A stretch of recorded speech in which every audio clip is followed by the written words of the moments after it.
Hello, human peoples. You're listening to the podcast network of Gamefully Unemployed. To support us and gain access to great exclusive podcasts like Fox Mulder is a Maniac, Tom and Jeff Watch Batman, Star Trek The Next Futurama, and our latest show, Spiel Boys, head over to patreon.com/gamefullyunemployed. We do game streaming, movie nights with our patrons every Friday night, and you can even commission your own podcast about anything you want. Literally anything, within reason, and we have to do it. You are quite frankly out of excuses not to go visit patreon.com/gamefullyunemployed. That's patreon.com/GAMEFULLY unemployed, which is spelled like it sounds.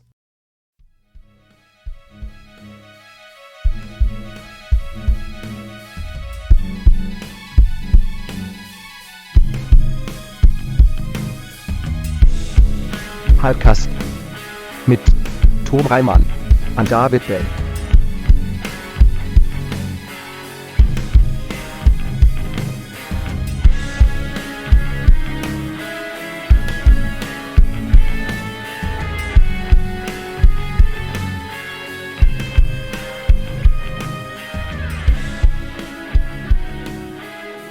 Can you imagine how great our lives would be if Mickey Mouse was finally allowed to be public domain? Can you just imagine the joy that would be on the internet? You think that's going to answer a lot of... Yeah, I feel like that's going to solve a lot of the world's problems. Yeah, that's true. Solves it would be problem. It would be an incredible day on the internet, that's for sure. I'm not against it. Yeah. Rambo Mickey, come on, get on board. People are already drawing, Mickey's dick. That's just a thing you can get online. I have seen Mickey's engorged cock, so it's like I don't know what else him being... Yeah, in the next room. Right. So I don't know what else, what more truths the universe could unlock for me if he became public domain. But I appreciate. Yeah. I would like it just to see Disney lose. Well, that's the thing. That's the thing about it is sure, it wouldn't be different things than you've seen. It's just that you'd have to talk about it on Hypecast because somebody would make money on it. Yeah, somebody would make money on that shit. I'd write a few Mickey Mouse films, comics. Yeah. Oh, films. Yeah, why not? A few films, yeah. Yeah, Mickey Mouse films with his cock. Yeah. Mm-hmm. Yeah. I mean, you probably Mickey's could just cock. have his cock, Yeah, the adventures of Mickey's Dicky. Yep. Just Mickey That's Mouse. what it's called. Yeah. In a rented RV out in the desert, high on ether, giving himself tattoos with a piece of glass. Lots of bouncing balls, the balls bouncing musically. Mm-hmm. Oh, yeah. Yeah. They must. I mean, basically, they all move like those inflatable creatures at car dealerships. That's how his the cock tube would man? move. Yeah, yeah, the mm-hmm. tube man. Yeah, yeah. He has a constant. There's constant air. It's just propulsion through his dick.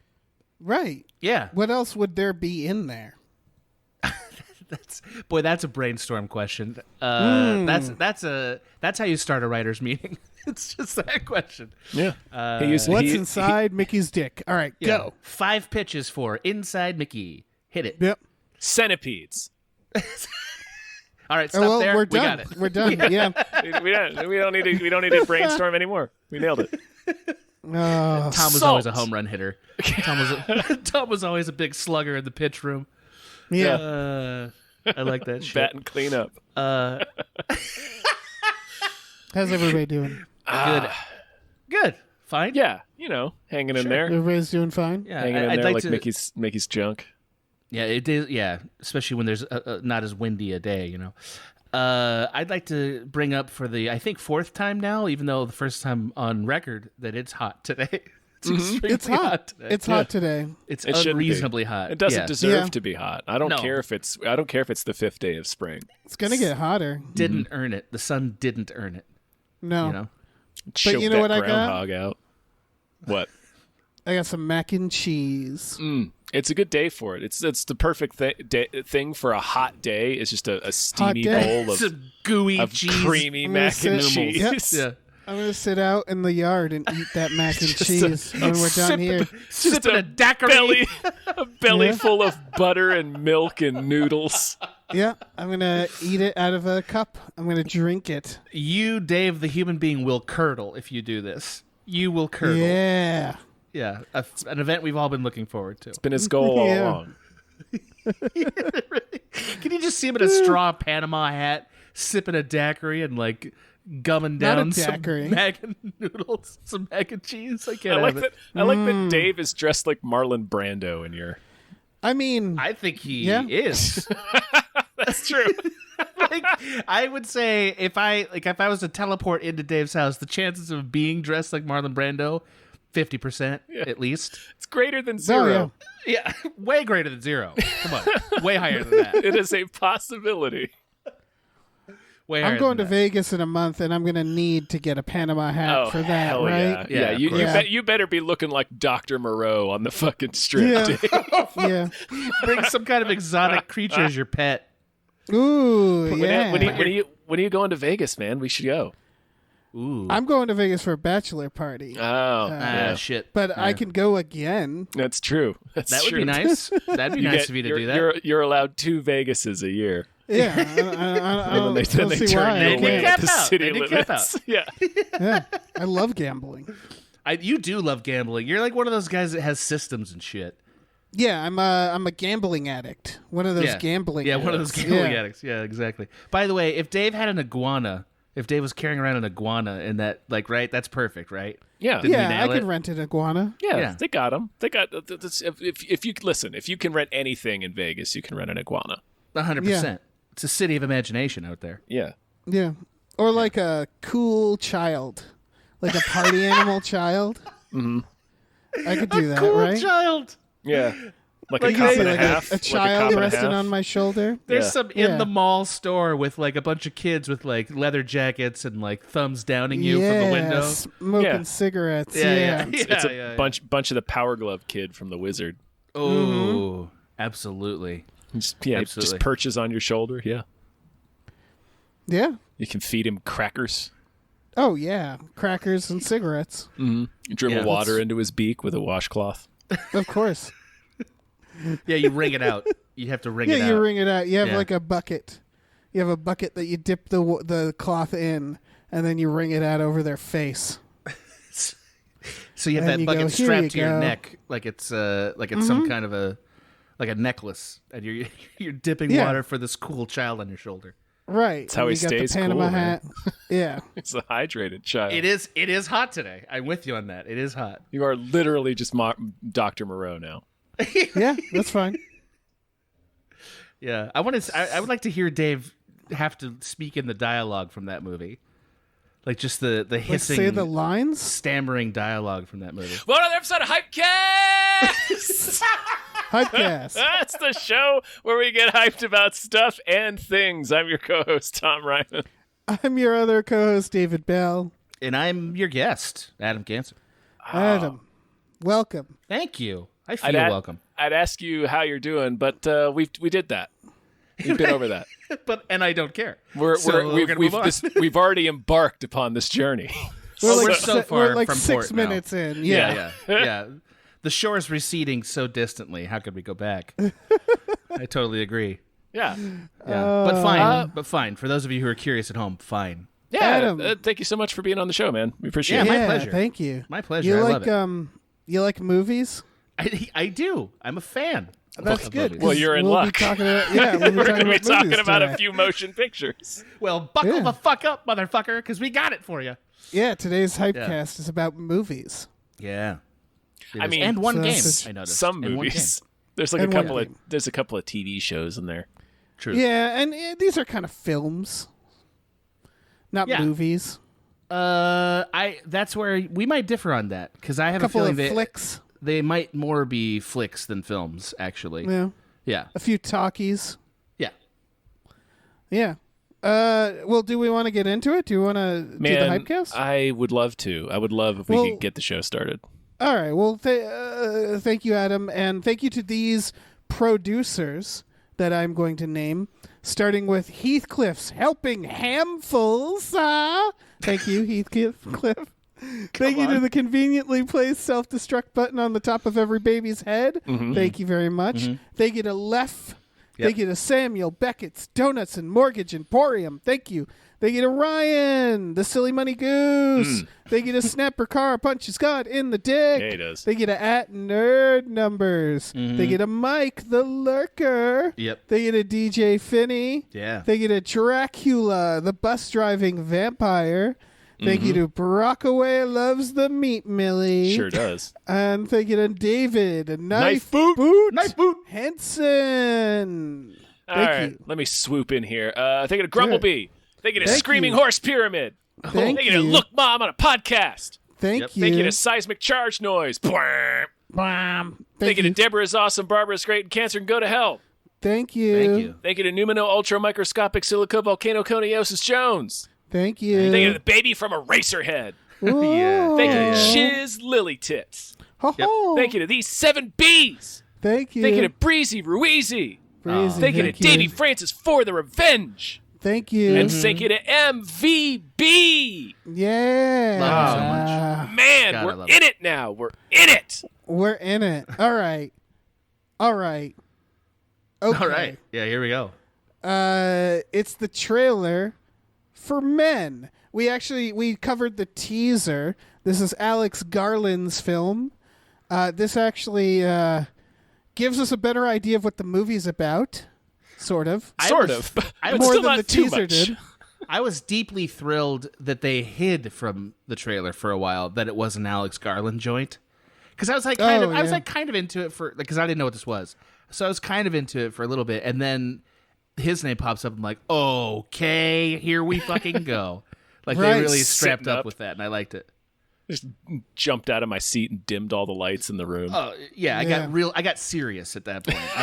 My eyes got serious. They narrowed Yeah.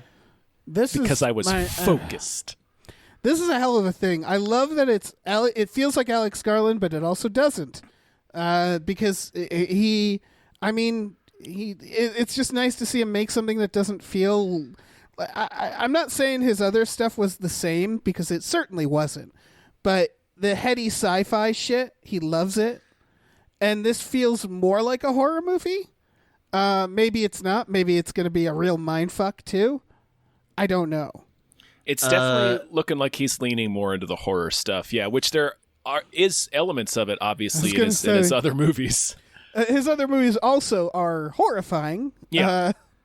Annihilation is, I would argue, a horror movie as well. It's a horror movie. Yeah, it's a horror movie. Absolutely. This had really strong Aphex Twin music video vibes for me. Ooh. Anybody but me remember the one? Come to Daddy? Yes, didn't it? Didn't Yeah. it have a Come to Daddy vibe? That's directed by Chris Cunningham, I Yes. believe. I mean, I know that's a really old reference, but that video still You kind of had- rips. Did you have the DVD? Did you have the Chris Of course Cunningham I had. DVD Of course I pack? did. Come on. Yeah, I just found mine. Come on. Recently. Didn't he do that Bjork video where she makes out with herself as a robot and drinks I and think like so, is yeah. born from milk? Great Oh, video. hell Yeah. yeah. Great video. Anyway, this really did remind me of that Aphex Twin music video. It was like, oh shit, yeah, I dig Yeah. this. Yeah. It definitely has that vibe. So it looks like what they let us know if you guys heard the last episode or you saw the previous teaser trailer. It was just real creepy, just Jessie Buckley kind of being followed by some dude's silhouette, and it follows and it's creepy. This one gives us a better idea. She's renting this cottage in the British countryside. The landlord's weird. This priest is weird. Everyone in the fucking town is weird. And we learn that her husband killed himself probably sometime before by just the way she puts it, just kind of falling off of one of their balconies. So He looks... Yeah. So the but he looks shot like of the husband- surprised. He looks Yeah, I was surprised. about to Yes. say, It's he weird. looks like he didn't Yeah. quite plan it. You're So right, I think yeah. that's part of it. Yeah. Yeah. So and of course, anyway- she drove him to it. That's what What the priest says. there's yes. this great scene where she's with this priest and he's just so weird and menacing. It's just Jessie Buckley surrounded by weird, creepy dudes in the English countryside. it's her being negged like constantly. Yeah. Yes, it is that. Yeah. Look at that priest's hair. You had to know this dude's not legit. When you Right, like, no. that He's guy a looks fake like a priest. fucking. He looks like a musketeer. He has He looks Edgar like Winter insane. hair. Like He's if you aged Hulk Hogan. yeah, He's if, got the skullet. if you saw a priest with like a fine gray skullet down to his Yeah. shoulders, you'd be like, "That's a fake priest." Right. Yeah. That's just not a standard issue priest hair. Or he's a vampire, which is also a fake priest. Right. I have one theory of what this is going to be. Can I sneak in and just dump mine off before you give it? Are you ready? Yeah, we might have the same one. Okay, it's Deathloop. This might be Deathloop. Oh. You think not this is exactly Deathloop? Not exactly Deathloop, but like it feels multiversy to me. That's interesting. I have a completely different take. And there's a reason he's surprised. I mean, right. That it was not an accident. Because it'd be a very strange shot if that's supposed to be, I'm sad, I'm dying now. I just don't buy that, you know? No, I don't think he meant to jump. I think the trailer makes it actually almost too clear, unless it's not a surprise in the movie. I don't know.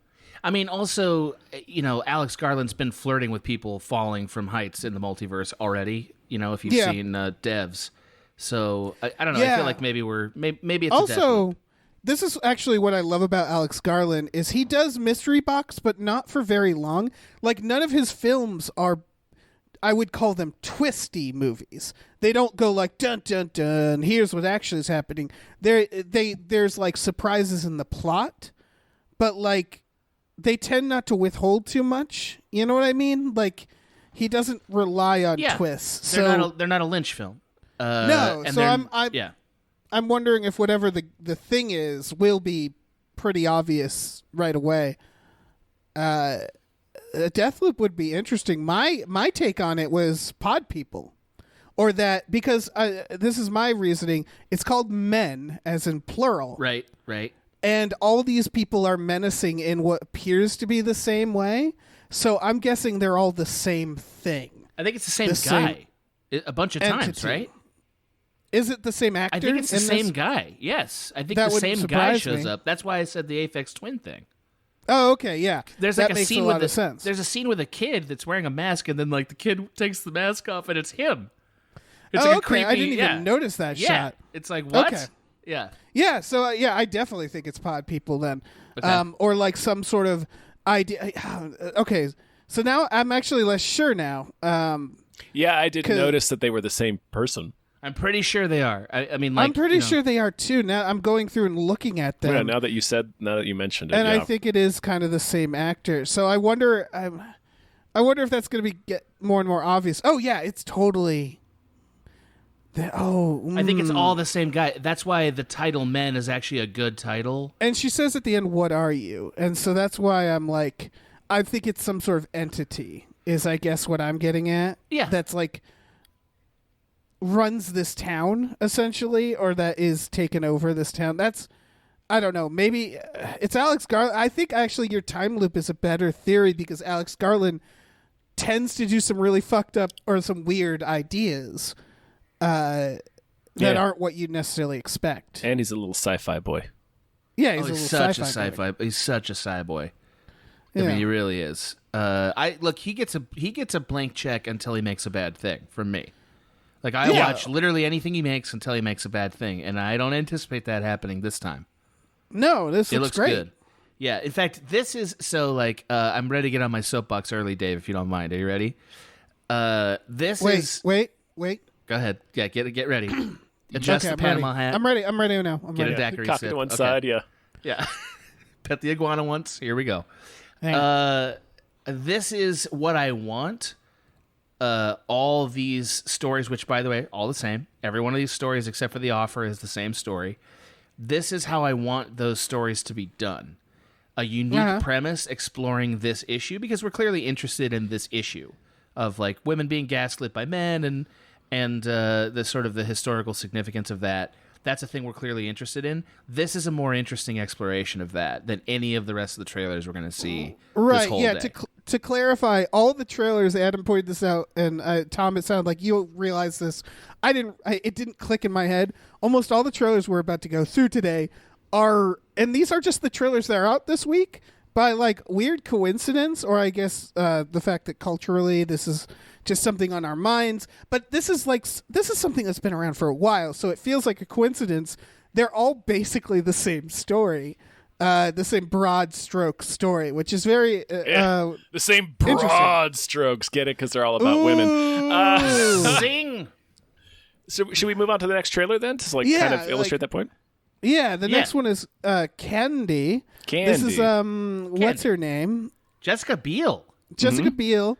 Been a while. As like it's like the gritty SNL church lady story, it seems like. Yeah, kind of. It's like that's what her wig looks like. You're right about that. It's an incredible wig.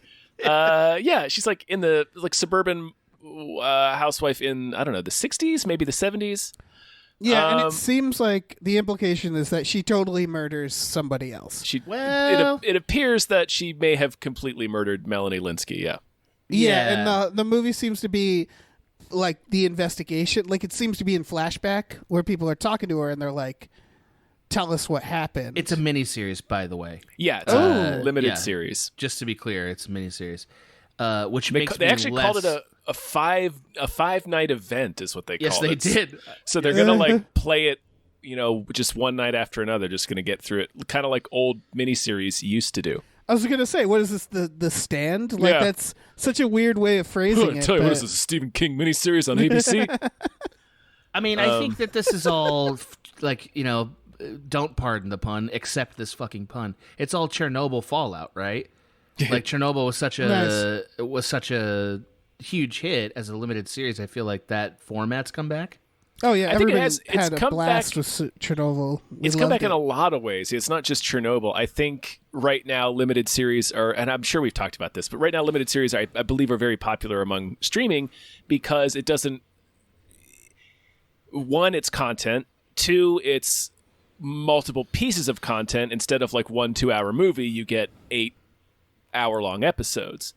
So like there's some grumbling that like, oh, these ideas that maybe would have been better as 2-hour movies are getting stretched out into miniseries because that's what streamers want right now. Right. It's also how we seem to like adult content now. Yeah. And they can be making it a limited series allows you to pull in bigger stars because they don't have to commit to multiple seasons and you don't have to sink the investment for multiple seasons. So I just think it's like a perfect storm of a lot of things right now. 100%. Yeah. Why 100%. We're getting so many limited series. A lot of them are good though. A lot of I'm not complaining at all. I love limited series. Yeah, I think most of them are great. I wish Deep Water was a limited series. The Batfleck sexy thriller. Tom, imagine watching that for 6 hours. No. Just every new episode is another himbo that Ben Affleck kills. You know what? I said no. No, but by right there, you just got me right back on board. Every single episode is her greeting another himbo, and you cut to like Ben Affleck. You tell just it from the staring and frowning. You tell it from the himbo's point of view. Yeah, then it's a thrill. Then we're really in for a thrill. Jealous Ben Affleck is a treat, and we deserve it cinematically speaking. Yeah. I want to say I feel like this trailer planted the idea that this is clear from the summary that Candy is going to be accused of murder, but I think we planted the idea that Betty may have been a part of it, like so it might end up being this like who really killed who sort of thing, like there's this feeling of like we're not getting all the information, right? Mm-hmm. Or she really is just like a maniac, and that's the idea. It's like just a exploration of this character who's like all sweet, like I don't know, some sort of sweet food, and then is actually not that. I don't know. We'll see. It's hard to say. This one is actually the most different now that I think about it of like the trend, but it's the trailer packaged it as though it was this like woman being sort of oppressed by the system for a thing that maybe she wasn't responsible for. Right? That's how it was packaged. I don't know if that's really what the story is. But that's what it looks like. I have no goddamn clue what the story. Like this trailer did a good job at giving you general plot and vibes. But, like, I don't know, for all we know, this could be a sci-fi. You know what I mean? Like, this could go in some wild direction. I think it's a true story. Yeah, it's inspired by a true story, and so I seriously doubt it. So, less likely that it's a sci-fi. Less likely. Is what you guys are saying. Likely. But that spawns another thing I wrote down at a different place, but I'll just say it now.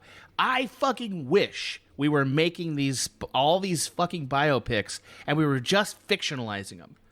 Like, fuck it. You know what I mean? Why are we so slavishly committed to let's do the true story? Why? Who cares? The problem, the problem is like Confessions of a Dangerous Mind. Just yes, Yeah. for all of them, every one of them. Who gives a shit? It's a movie. You know what I mean? think- Like, make it fun. Yeah. I think for the right people, that would be really well done, right? Like for the right stories. Because I would love to see a version where it's like, you know, you do like the Robert Durst story, but you do like all his alibis and excuses to show how incredibly ridiculous that would have been if it was true. You know, stuff like that. You could have, like under the understanding that like, yeah, we know this is not real. It could be fun to play with that. Or like the problem is every time we do that, it's like Abraham Lincoln Vampire Hunter. You know we what do I it mean? the wrong way. I totally agree. Yeah. We do it the wrong way. Like I hate to say this, but I still think Tarantino understood this better. Yeah.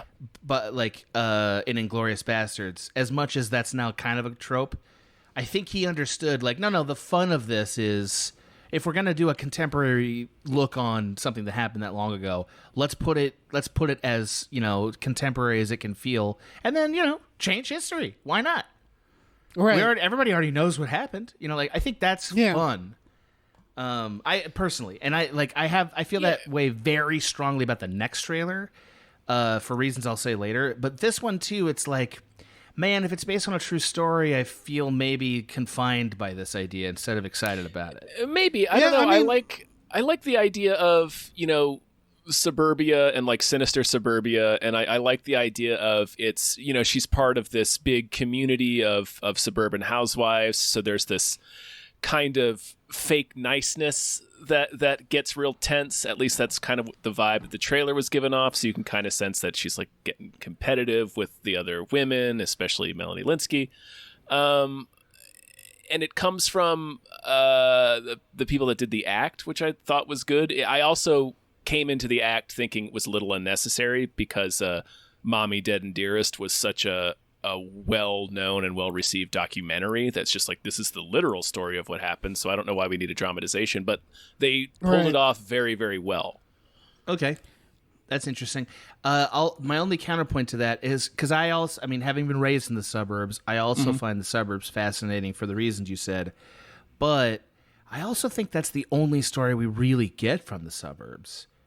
You know, like suburb story is always competition, people secretly being squashed by expectation. I think, I wonder if by definition suburban stories have to be about artifice. You know what I mean? Like about putting on or I think it's hard not you know what to. I mean? No, I think that's how filmmakers feel about it. I really think that's part of it.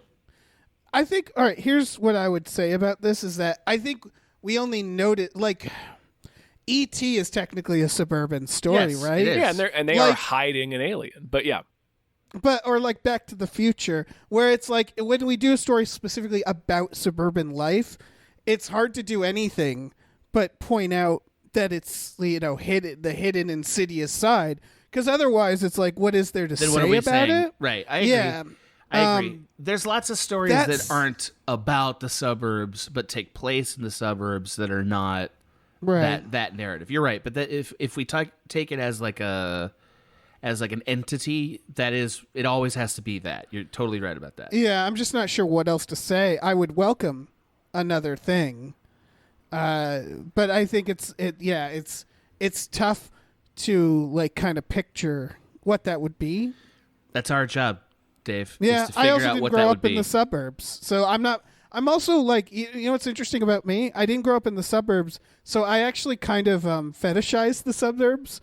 Like whenever I see like in movies like a desert suburb, you know, where it's like surrounded by desert and it's like this artificial, like I look at that and I'm like, ooh, I want to live there. Like I love the idea of a suburb because I didn't grow up in one, and they just seem so surreal and weird that like I kind of want to live there. And I don't know what that says about me because nobody has ever said, you know, very good things about it. I think that, yeah, of course they don't, because you run into people who left it. You know what I mean? Like if you're like hanging out with people who lived in the suburbs, you'd find a lot of good things about it. That's true. I mean, you're right, Tom and Dave. Like that, my objection is kind of not fair because most suburb movies are either about a different thing and the suburb is just a backdrop, or if they're about the suburbs, then that really is the only thing I can think of to say. It's like, yeah, but maybe someone else can. Yeah, that's. I mean, the suburbs can basically be summarized by the phrase "good fences make good neighbors." You know, like that's 100%. Yeah, that's I mean, the banner, they all fly up. I don't know. Okay, well, so with that in mind, I guess this Candy story is somewhat intriguing because it rarely results in actual murders. So that part is intriguing, I guess. That's not that often. Yeah, so few murders. You know what? All right, so I have a suburb movie. I'm ready. All right, it's about a shitty suburb. Like, know, like there's always like the shitty house, like, ooh, the party house, or like, ooh, everybody's shaking their fist, like the comedy style where it's like, oh, that dorm, they're full of party animals. Whole suburb. And like there's an uptight neighbor suburb that the whole other suburb has to show up. Is that different? I don't know. I mean, this we'll call it comment, shitty suburb. This comment may be a little fraught. I feel like we got those kinds of movies are basically comedies about rundown neighborhoods, and those exist. Like, the idea, it's a perfectly nice suburb. It's not run down. It's just filled with just party animals. Isn't that what The Burbs is? The Burbs isn't filled with party animals. I haven't seen that movie, but that's not what it is. You should see The Burbs. Okay, so that's not what it is. Rebuke accepted. Accepted. You gotta see The Burbs. Yeah, you should watch The Burbs, man. Okay, Dave, but I'm going to trade you for something else. I'll agree to it, but by the end, I'm going to trade you for something else. All right. Well, let's go on to the next trailer. Let's move on. This is called Gaslit. Yeah. This is a series. Which is this a limited series too? Because yes. I can't imagine this going for like 6 seasons. Why? No, not with this cast. No, with Julia Roberts in the lead. No. Is that? Did I see Sean Penn in you a sure fat did. suit? Yes, you saw Sean Penn, the closest he's ever been to playing himself. Just hire an overweight actor. I'm begging you, Hollywood. I'm begging you. The fat suit's dumb, Remember when that was like a joke, like the Crumps, or like Shallow Hal? That used to be a comedy device, and now we're just doing it unironically. Well, it's weird. Did you see X? Did you guys go watch X yet? Not yet. I want to. That's one you should see, Dave. That's right up your alley. There is an old suit in it that's quite good. I think. That's cool. Yeah. Yeah, I almost get old suit. Like old face, old face, depending on the context. If it's got a lot of flashbacks, or if it's just Guy Pearce and it just is there to confuse everybody, I'll accept that as well. No, it's for entirely different reasons. Okay, that, I think I'll be interested to hear if you think it's justified. Yeah, but yeah, this is fucking someone who's a wife of somebody who I never heard of during the Watergate scandal. Yeah. And it looks like an interesting story that I've never heard about. Does it look like an interesting story to you? Does it? Because I think it doesn't. I think it's like, nah, I'm not into this. And I'll tell you why. I know I'm coming down hard. I'll tell you why.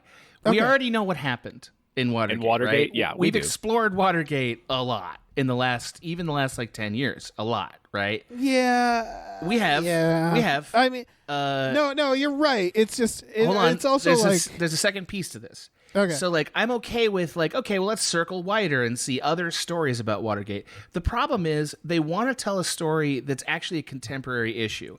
And this is what Hollywood does all the time. Let's take it back in time when it was really bad and, like, explore it then and think that we've actually commented on this moment.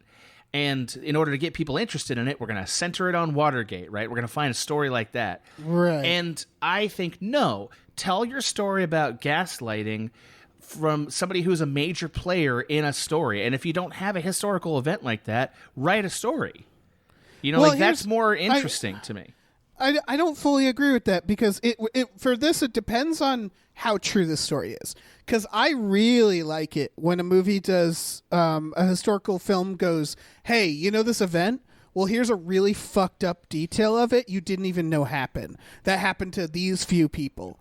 If that is the truth. I don't know how accurate this movie is. I'm sure it's accurate. I'm sure it is. Yeah, I do appreciate that where they're like, hey, this footnote like, we absolutely destroyed this woman for something that ultimately people found out about. Like, that is wild to me, that would happen. And then the fact that, we know the outcome, for me, just kind of points out, I guess, the futility of it. Not futility. Like, the fact that it's like, we know what's going to happen. We know that history is going to march on, that these people are going to face judgment. But when they were struggling to keep it a secret, it's just interesting to see the lengths they went. If that's what this is about, I think that's what it's about. But it's one presumes. Yeah, it's not entirely clear. But again, so like the thing that you want to about it, like the thing that you're intrigued by about it, is we've done it. Like, we've done that story so many times and well about this issue. You know, like, and I think this is an algorithm story. It really feels like that to me. It's like, okay, people like Watergate because of the contemporary events, and people want to watch a female protagonist who's getting, mistreated by men. That's an issue they're interested in. Let's mash them together. Here's that story.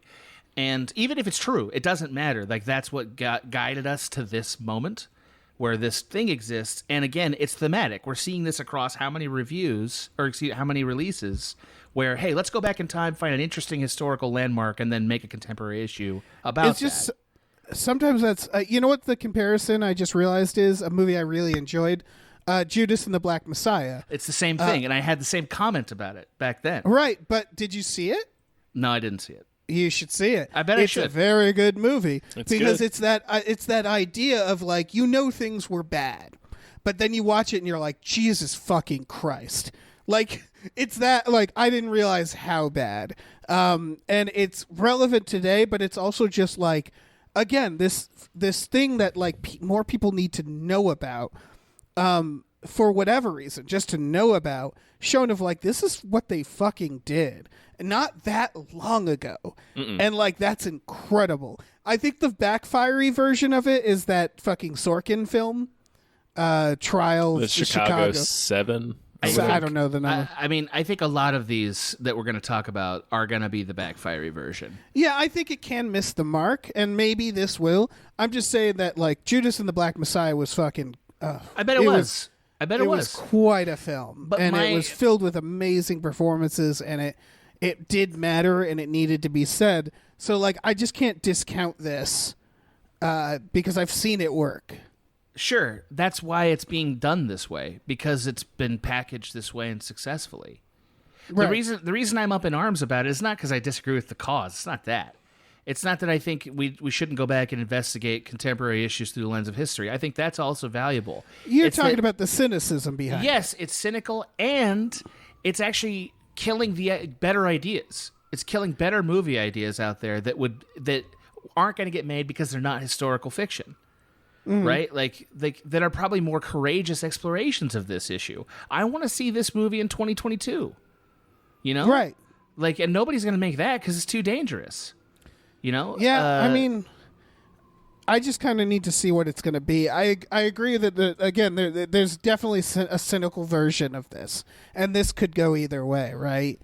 I just don't know which. It is based on the first season of a narrative podcast, so whatever that... Is it Burn Afterburn? What's the name of it? Slow Burn. Slow Burn. I listened to it. It's fantastic. Her story was a small detail in that podcast.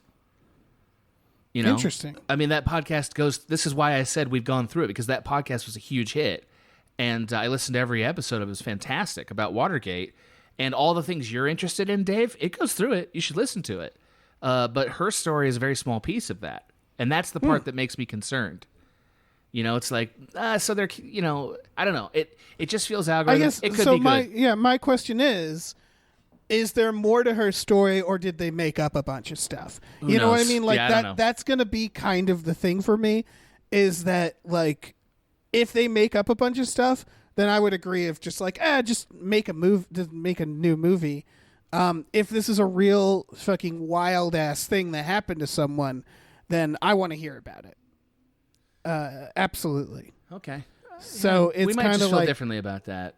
it's just it's all about the details. For me. And I don't know. I'll say the only trepidation I feel for projects like this is doing character rehabilitation for people that don't deserve it. Sure. I don't know much about Martha Mitchell apart from she was married to the Attorney General during Nixon's administration. So, I mean, I don't know. I have no idea. I don't know anything about her or her politics or anything like that. So that would be the only thing that I would like. I mean, that bugs me about projects like this is when they are like, oh, well, this person was courageous, and it was like they take one small detail and blow it way out of proportion. It's like, right, and then they don't mention all the other things. Yeah, don't mention all the shit they were fine with. That's the thing I worry that this is. And I mean, again, I don't know enough about her story, but I do know that it's not the main story of Watergate. You know what I mean? Like, I know it's an ancillary story of Watergate, which makes me concerned that it might be cynical.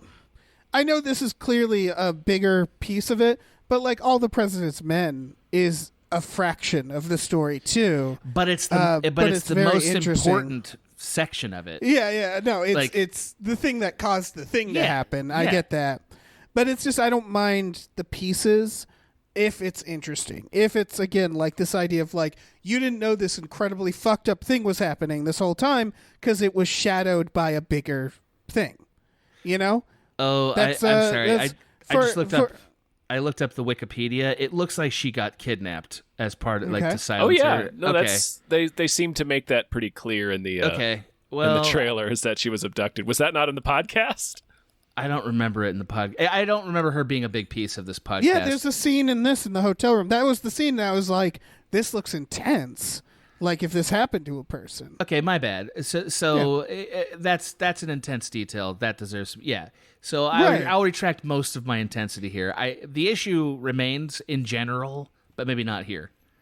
It's like when they told, everybody knew about the Titanic, but they didn't know that there was two lovers being chased by Billy Zane with a gun on the Titanic, and it's like, wow, that's a whole other tale. Get the fuck out of here. Yep. For a diamond of all things. Yeah. And he brought an elderly henchman with him. Yeah, he did. He really did. He really did. He brought his henchman, David Warner. Yeah. Yeah. But yeah, I mean, like, regardless of how this is told, I think of it as what I've been saying, which is like, I don't know about this, what this woman went through, and it sounds fucking wild. Right. Like the fact that to try to keep a lid on this scandal, like an American president abducted a woman, or at least people in his inner circle had a woman abducted to like intimidate, beat her, and silence her. And it's not just any woman; it's the wife of the Attorney General. So it's right. And that president didn't go to jail. He sure didn't, Dave. Yeah. That's the shit. That's like my goodness. Also, but that guy did that though. The Attorney General went to jail for 19 months. Wow. A lot of people went to jail, just not Nixon. Did you guys see Sabatka in there? Because he's in there. Of course. Yeah, a little bit, little toddler face. Yeah. I love Sabatka. Never miss Sabatka. Never miss a Sabatka. I love Sabatka. Am I way out on a limb here, being concerned about these historical dramas? No. Well, like I said, as I've seen it done cynically, so it is a thing. For sure. I just think that when there's a story that just people don't know about that's intense, it should be told, no matter what the context of it.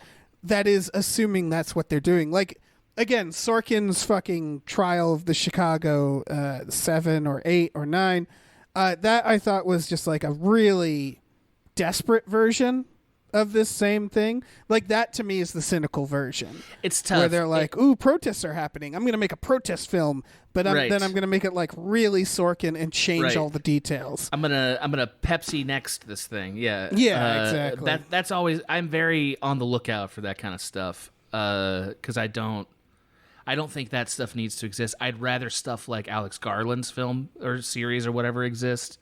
Mm-hmm. That's like, I think, still tackling similar issues, but doing it in like a creative, interesting way. Okay, so yeah. You gotta watch Judas and the Black Messiah. That's just as an aside. Next thing is a very British scandal. Is this like the greatest title? Yeah. Because boy, is it. Like, as the trailer was unfolding, I was like, this is a very British scandal. It really is. Bettany looks so pleased with himself all the way through this trailer, and I'm delighted. He looks like... This is going to sound like a weird compliment. He looks like a smooth little Nazi. Like, that's the kind of... He kind of always aristocrat that he's, like, portraying in this. Yeah. He looks like somebody tightened his skin a little bit. And, right, and by smooth, I don't mean like smooth talking. I mean literally smooth, like an otter or a seal. Like Vision. He looks like Vision. Like Vision, yeah. Yeah. With his little haircut. Yeah. But can you prove it, Tom? Vision. Can you prove it? Exactly. So this is also about a real life thing. It's him and Claire Foy. About the Duke and Duchess of some fucking place getting a divorce. Then maybe this is the one I should have made my rant about. Yeah, that's how the director described it too, I'm sure. Yeah, the Duke and Duchess of some fucking place. Some fucking British place. Didn't they have a line from a critic that was like, "This is really something," like as though like arguing with like, "You think this isn't anything? Trust me, it's something." Trust me, it's something. It is a show. I've watched it. It's definitely a show. So I just realized this trailer, I got halfway through it and I closed it and I said to myself, I'll finish it later. Then I never did. And I just realized that. Oh, that tells you something. He Paul Bettany is the Duke. He brings in Claire Foy as his mistress, I believe. Sure. And then they have a very messy breakup and it becomes an extremely British scandal. And then, he has that great line. It's like, well, can you prove it? Do you have photographs? Do you have love letters? Because I do. Then he floated out. Bastard. He floated out with an umbrella after that. Yeah, I hope. Time to go. He whistled into the wind and flew off to go nanny some children. I hope there's 4 scenes where they shoot ducks, where they go duck shooting. Oh, yeah. Yeah. I also hope he's just called the Duke, and they never name where. They just call it the countryside, and like it just becomes clear that it's actually not anywhere in particular. It's just generically British, the entire thing. Mm-hmm. So this is a tabloid story, right? Yes. Okay. Yeah. So everything I said about the last movie, transfer it to this one. This is the thing. I think it's like no. We don't need that, right? We don't need a tabloid. Like some obscure tabloid story, do we? I'll accept that. Also, when did this take place? There's no way to know. It looks like the 50s or 60s to me, but it could be the 90s. I don't think it could be the 90s. I don't think that's right. I'm just saying. Argyle, that's who it is. The Duke and Duchess of Argyle. Wouldn't it be amazing Incredible if in place. this movie, halfway through, someone takes out an iPhone, and you're just like, what? Oh, huh. Like, I want that for this. Sure. Like, suddenly you realized it was now? Yeah. Like it was like 5 years ago, and there's just no way to know. I think it's already out somewhere. In Britain, really? Yeah. It was already released in December in Britain. So then it's probably okay if it's making its way over here, right? This seems like the kind of story that maybe we needed to know the story beforehand. Like, maybe this is one of those things that, like... For if you're not familiar with it, it didn't look. It looked like just a scandal. Just it looked fine. It looked fine. It just didn't look like it was like anything noteworthy. Like I guess it looks like a story about Watergate. You know, like sort of. I mean, Watergate feels a little bit more. I mean, you just said bigger. it. This is a tabloid story. This is a tabloid story, and Watergate is like a major historical thing, right? Like maybe to I missed something in this. That's what I mean. Is like maybe I missed something in this trailer, but it seemed like without context of what this is, I was just like, okay, like it looks like these two are having a hard time. They also I don't know them. This production company, Blueprint, previously in 2018 made a series called A Very English Scandal. Completely different series. Yep. Completely different series. Okay, so this is just what they do. This is called a home run. That's a fact. That's a home run. I hope you're ready. Yeah. Oh man! Yeah. I mean, it's got British actors being British. It's like some BBC thing. This looks like a very cozy kind of trash drama.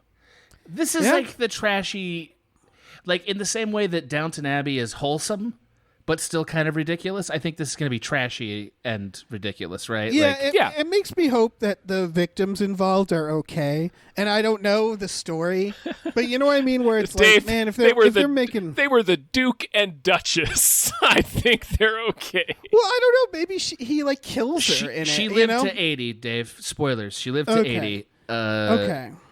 Yeah. Well, the lady they'll had be the okay. affair with, I hope she's okay. I don't care about them.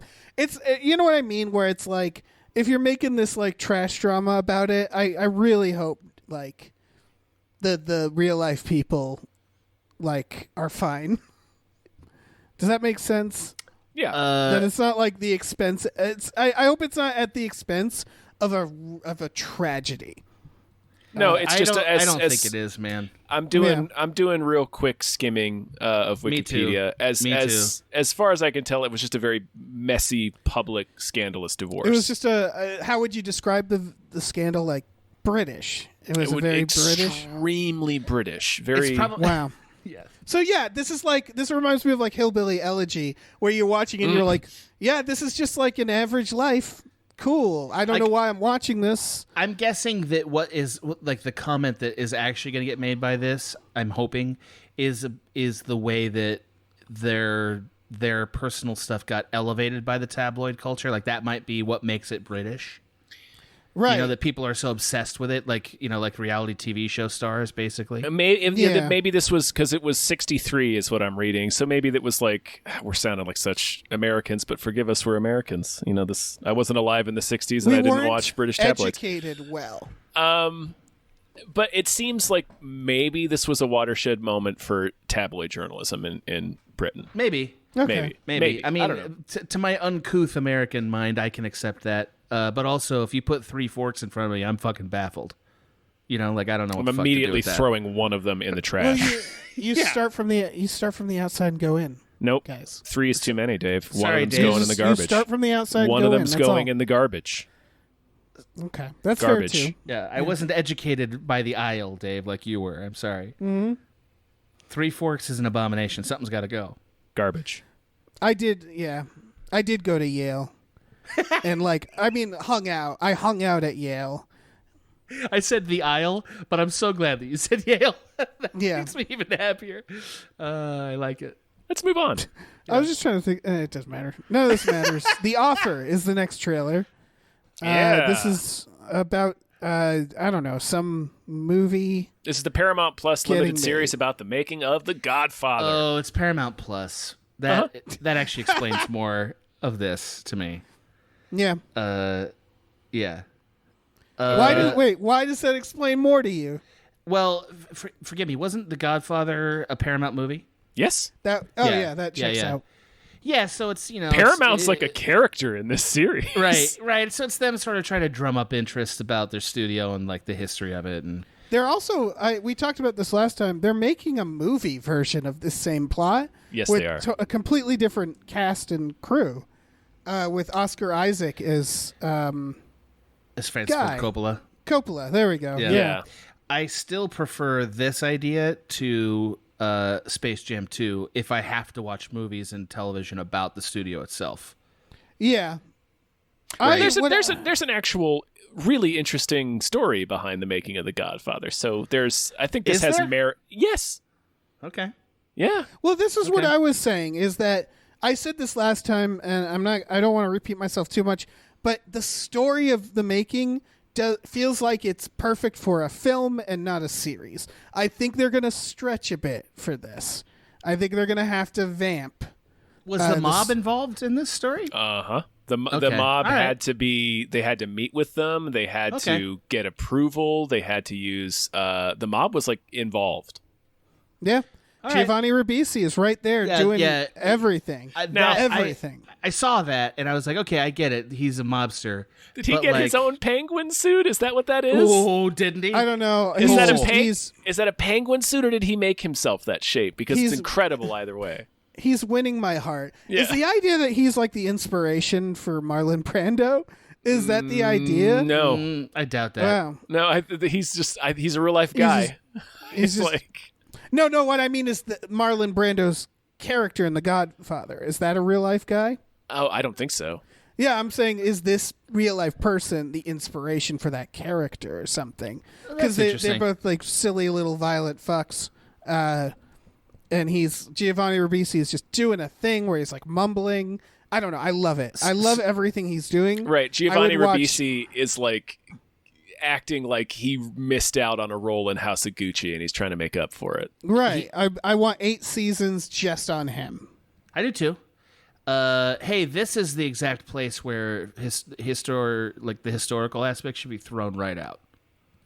Like, how fucking thrilled would you be if, like, middle of this series, they just start making up shit?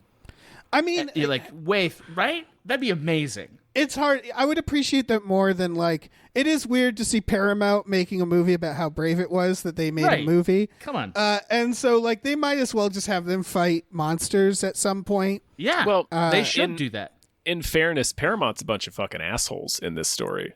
And I think they sort of hint at it in the trailer. You see Robert Evans get fired, and how like the studio didn't believe in the project, and they didn't want him to hire Al Pacino. They didn't.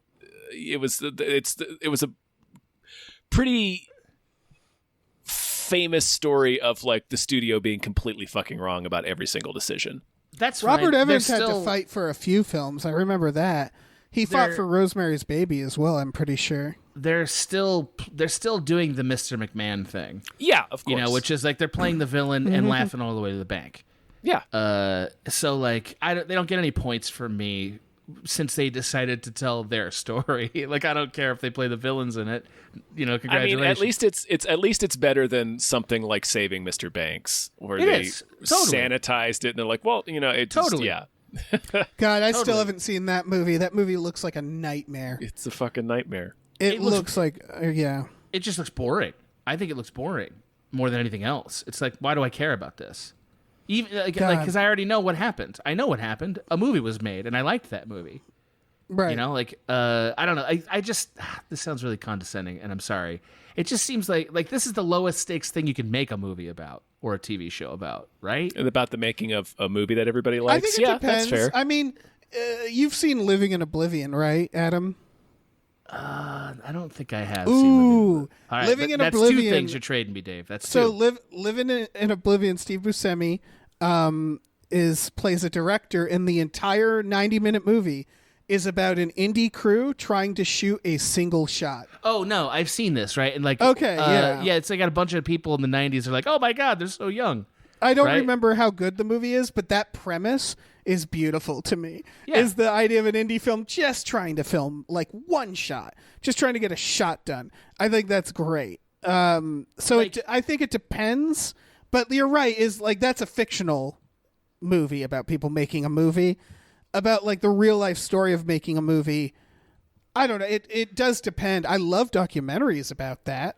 Because you are a cinephile, and like I just worry. Like this is the kind of stuff. It's like I don't want movies and filmmakers to be the stars of movies and filmmakers. Well, like, I love like Heart of Darkness or sure shit, when there's a crazy Moreau story, one?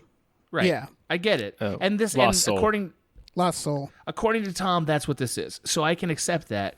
I just would say, I think since we know we're going to get more of these kinds of things, like, to drum up interest in subscriptions and all that stuff, they're going to go back to their old properties. I think we should like jump a couple of steps forward and start fictionalizing it. Because then we're at least getting fun. They're getting fun stories. You know, like, who cares if it's well told? My argument is they are fictionalizing it anyway. That's what I mean Not about enough. I feel like they're going to stretch. Like, I do feel like there's going to be some moments in this where they'll make the mob seem more dangerous than they actually were at the time. You know what I mean? Yeah. Where they'll make it seem like, oh, they were going to kill them, stuff like that. Like, I do think they're going to dramatize the shit out of it. To make it seem heavier. So, yeah, in that regard, like, if there isn't, if they are doing stuff like that, it's like, yeah, then aliens show up, I guess. That's what I mean. That's where I want this to go. Is like, not just specifically aliens, but like, turns out there were 2 Al Pacinos, and they had to kill one in order to keep them quiet about the film. It's the Prestige, but Al Pacino, yeah. Like, I mean, I know that sounds like like a fuck off idea. I really don't think it is. I really think that it would make these kinds of projects much more fun because we would still get the thing that they want out of it, which is us remembering a really cool piece of IP and maybe going back and watching it, but also get a new take on stuff and sort of not be so reverent toward it in a way that's like, let me care as much as I care about The Godfather. See, a movie that comes to mind is Ed Wood. I think that's it done right?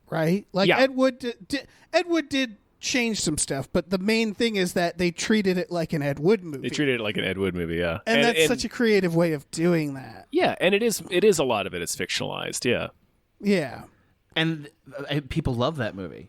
It's a great movie. It's a great movie. Great fucking movie. Yeah, or like even adaptation, I think, which I know is not about a specific thing, but adaptation is a work of art.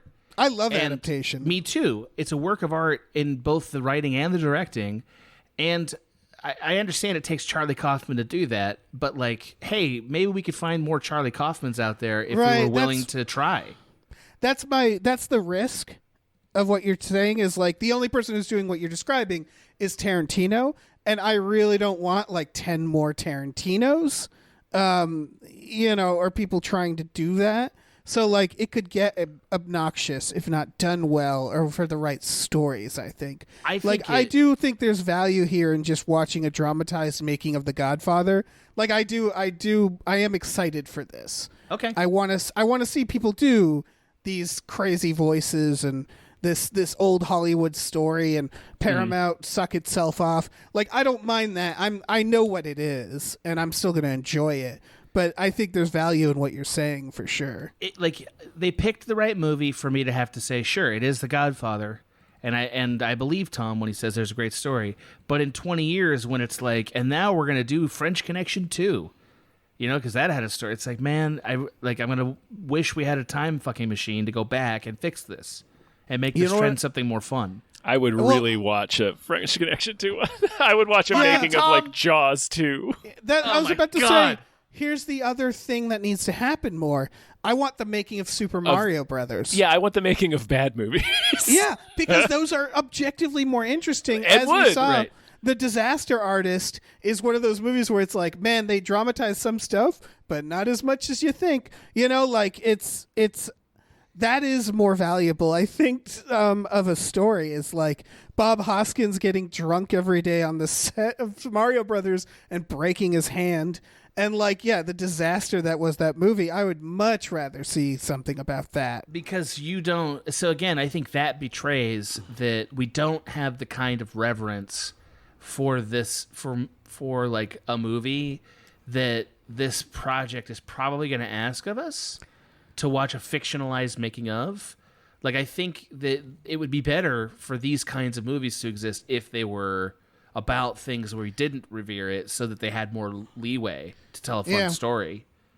Not that anybody's going to be, not that most of us are going to be fact checking like, this series made up that mafia character. It's like, yeah, it's a TV show, man. What do you want? I think it's mostly just weird that Hollywood suddenly had a hard on for this one story. I don't know what's going on there, but they're doing it's Paramount Plus, right? It's the fact that it's this and the other movie. There's a movie version coming out too. Yeah. Oh, I see. It's the Volcano Deep Impact thing. Armageddon Deep Impact, where it happens. It's just such a weirdly specific thing. It might be the Tiger King situation, right? Where it's like, let's get every fucking dime we can off this IP that's popular right now. Although I don't know why it'd be Godfather. The anniversary is coming up too, or did it already just happen? No, it's 72, so it's this year. Yeah. Okay, yeah, that's probably why. That's probably why. Yeah. I will say I did watch the second season of Tiger King. I did not. I did. Yeah, I didn't watch any of it. I watched it. Things got sadder. Spoilers. Oh boy. Yeah. Oh boy, indeed. Oh boy. Things got sadder. Right. Yeah. Just let everyone know. Well, all right. It's time to take us to a little place, Dave, where the let's Crawdads go. sing. Oh my God! Well, let me say I googled it. Crawdads do sing. They have mating calls. Oh fuck yeah! Yeah, and how would you describe their mating calls? so I could only find people doing impressions of them. Great. And they sounded nice. I was hoping it would be like, right? Because it should be that. It should be. Have you seen a Crawdad? Yeah. Or it just like sounds exactly like a Gwar song, like with the instruments. Or it just sounds like a human man. Hey. Yeah. I like you. Oh yeah. That is sure. Man. Show tuning a little bit. Yeah. Yeah. Yeah, it's just the fucking WB frog. Oh yeah. Sure. There's really no wrong answer. If you, they're all correct. There's no wrong answer here. Yeah. This is a hilarious title. Because it is something that it's just like you hear it.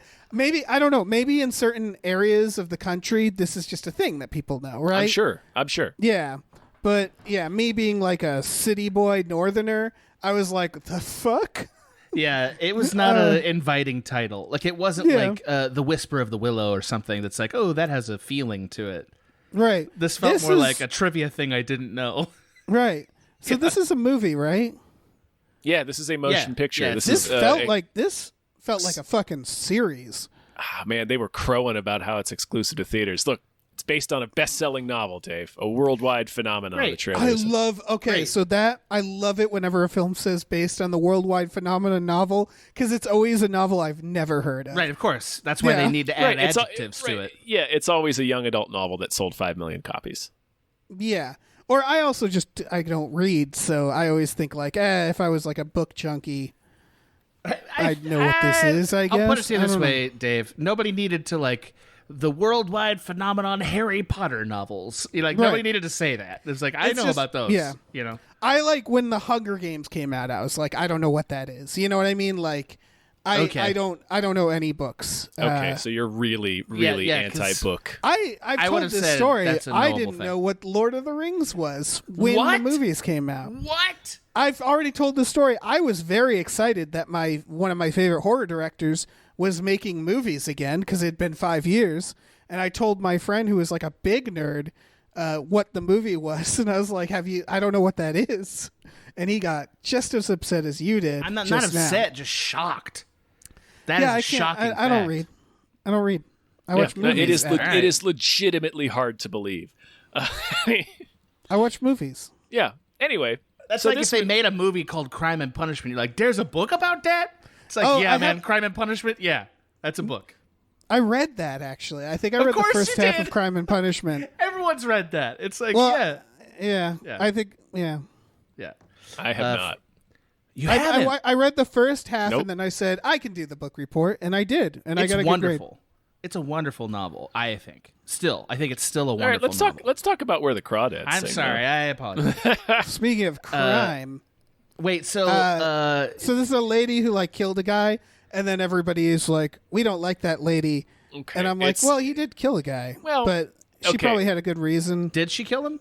It's unclear. It's unclear. Yeah, it's okay. So she's this outcast in the bayou in the deep south. It looks like it looks like a period piece. Grew up in the marsh. She gets shunned by the community because she's the marsh girl. But then two swooning himbos are just starstruck by her. One of these himbos, it would appear, ends up dead. Although it's not really clear who's been killed. Somebody ends up dead. The town, who already didn't like her, dislikes her even more. She's on the run, cutting through the swamp in a John boat in one scene. I sound dismissive. I can't wait to watch this. Yeah, it could be. It could be good. It's one courtroom like drama segment away from being my favorite movie. Right, it's a courtroom drama away from being like The Gift. Sam Raimi's The Gift. Oh, well, and it's also an Edward Norton Primal Fear twist away from being my favorite movie. Oh yeah, which is like she's a real psychopath. It's like, oh shit, maybe that's it. Maybe that's it. It reeks of '90s thriller. Yeah, also, it does. So. Yeah. This was another thing I didn't quite understand. Was she raised like feral in the marsh? It may be. Okay, because everybody's like, she's... It looks like she like grew up in like... Because it looks like she either ran away from home or her parents died and she ends up with another family. Like this girl has a fucking wild life before the movie even begins. It might be a making a murderer thing. You know what I mean? Like, because that's the story of a town hating a group of people that are the lessers. You know? Yeah, it's why I said, "Was this a series?" Because it feels like too much movie. It feels like 6 movies in one. Mm-hmm. I don't know. I think that's us being trained by these long, deep explorations of a murder. Right. It could very easily be a feature. The premise itself is like, sure, it's a feature. I get it. I just want to know about her marsh upbringing and why, everybody's like, she's a marsh girl. And I was like, is that a thing? Or is that like a, like in these areas, are they like, oh, that's a marsh girl.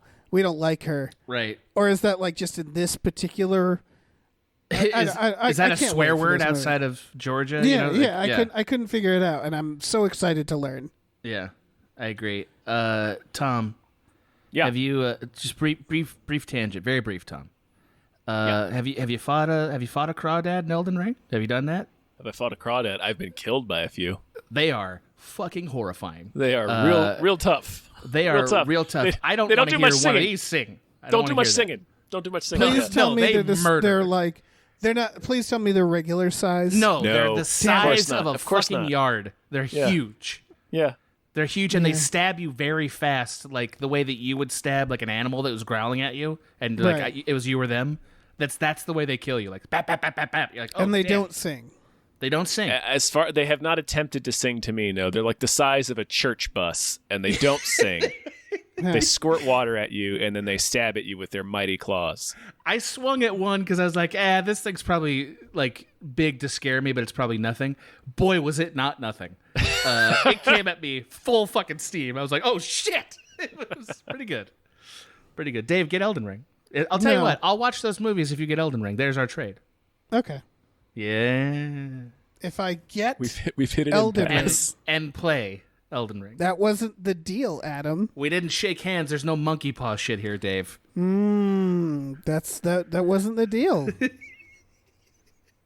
All right, I'm ready to move on. Tom, are you ready? Yeah, let's move on. All right. Well, we got some news stories, but first we got to thank some patrons. Big thank you to Chester's Prophet. Thank you to Definitely Not Guillermo del Toro. Thank you to Brian, who Tom knows. Thank you to Bob Grenville. Thank you to Steven. Thank you to Han Toomey, the Confused Cyborg. Thank you to Asking Seven. Thank you to Happy Ed 209. Thank you. All right, let me jump in here. Thank you to Tiger Doors Pratt Thompson. Raindrops keep falling on my head. Thank you to Dan Hackroyd. Thank you to Manny Shevitz Maltov says economic solidarity is the path to paradise, comrades. Thank you. Thank you to E.T. the Extravagant Terresticle. Thank you. Thank you to Cody Johnston's Time Machine Noise. Thank you. Thank you to Pete Vorpagel. Thank you, Pete. Thank you to Glitterous, CFO of Michael Shannon's Chocolate Factory. Thank you. And thank you to pre-order Jason Pargin's new book. Pre-orders are super important. Thank you. It's true. All right, so Christopher Nolan's Oppenheimer film about the making of the atomic bomb just continues to pull in more white dudes. Yeah, but finally we got a white dude that I'm excited about. Yeah, Kuffs star Tony Goldwyn. Yep. Big news, folks. We got a movie finally. Star of Friday the 13th, I was going to say 6. Yeah, he wasn't he a Jason boy? Yeah, he was, right? Yeah. He gets killed in a Jason. Yeah. Ghosts, everybody Tony Goldwyn. Yeah, this I was being humorous by saying more white men because there is a lot of white dudes. There's a lot of honkies. There's a lot of fucking people in it. There's just a lot of people in this movie. It's a huge cast. Like and it's kind of an awesome cast, too. It is. They're just like dripping talent. Like the atomic bomb is going to be played by the entire Thin Red Line cast. Just that would be fucking awesome. blowing celebrities up into pieces. It's amazing. Yeah, it's got Josh Hartnett. Yeah, Josh Hartnett. We're having a little renaissance with Josh. Casting a wide honky net to catch them a Josh Hartnett. Yeah, it's true. I feel like that's really more of a deep sea fishing expedition because he's been where is he? You know? Yeah, it's true. You got to dedicate a day and buy like equipment to go track Josh Hartnett. People are looking at handheld meters a whole lot to get him. He's down in Atlantis. Yeah. Yeah, I mean... He's been a sea king for the past 15 years. I love it.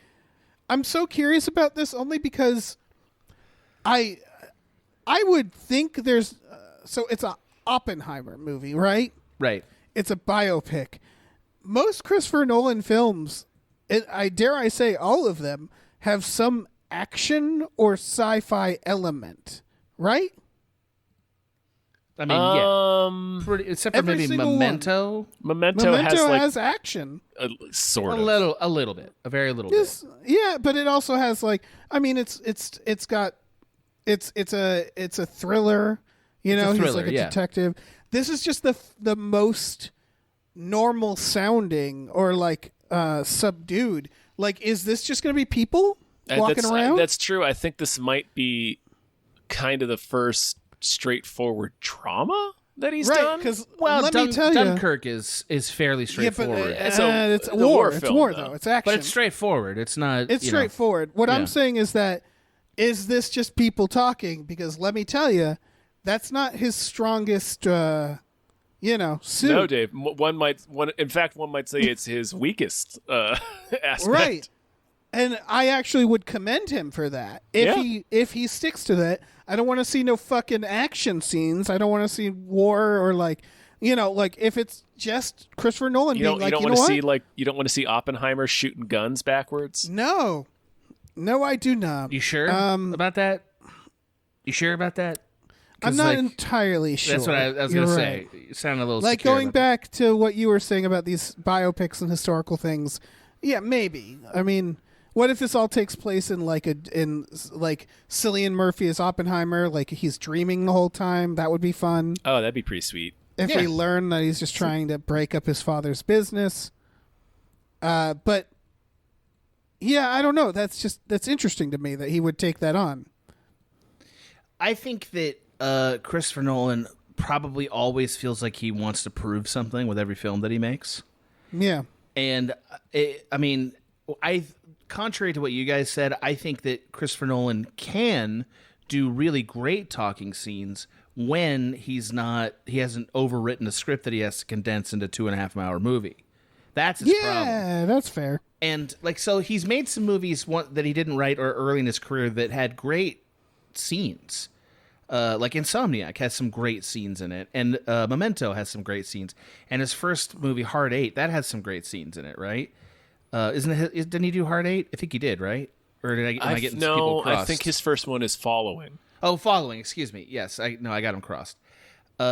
He can do it. Is the point? Right. He can do it, but he never has to because he's too busy explaining these incredible premises, right? Right. So yeah, maybe this is. I think he wants to prove it. To shine. Yeah.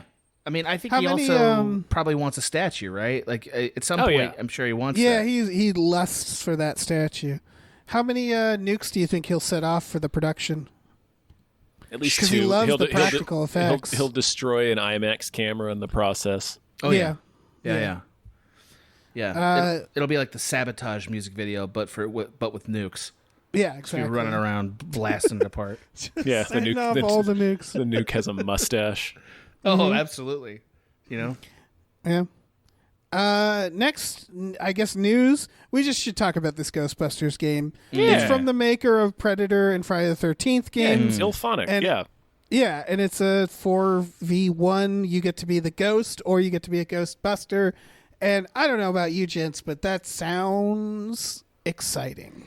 It's our destiny to download this and play it 3 times, and then for you to ruin it for everybody, Dave. Yes, that's what's going to happen. Thank you. That is what's going to happen because I'm so good at it. That's why. Exactly. Yeah, that's why. Yeah. But I mean, I don't know this.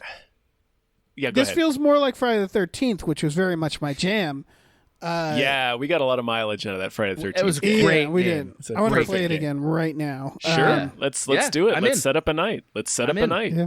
For real, I would do that. For yes, real. no, I am also serious. We're committing to it. I also kind of like that Predator game. I don't know why we abandoned it.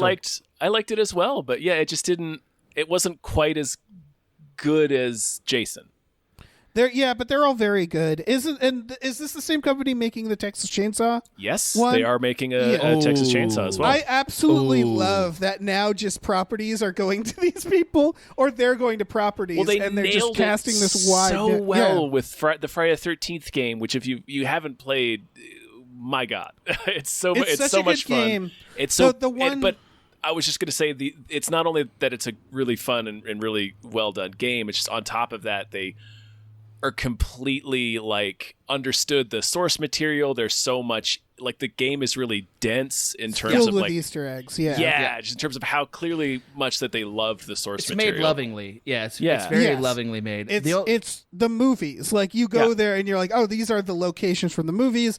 For whether or not you even give a shit, they gave a shit. My impression, like again, I love that game, Friday the 13th.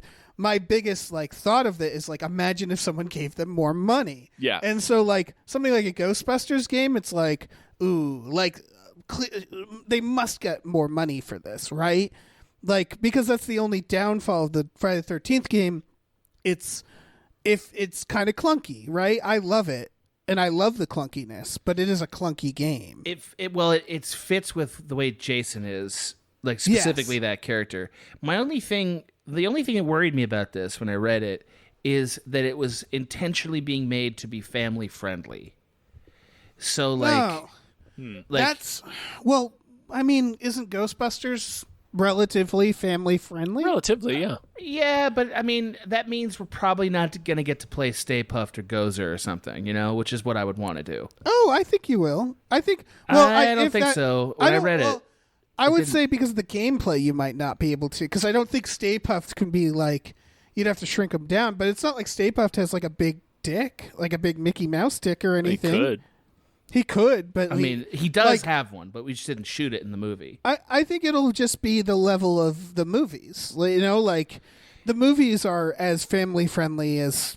I think you're remembering them a little more sanitized than they are. I mean, at least the first one. Well, yeah, the second one is. That's when they made the kid angle.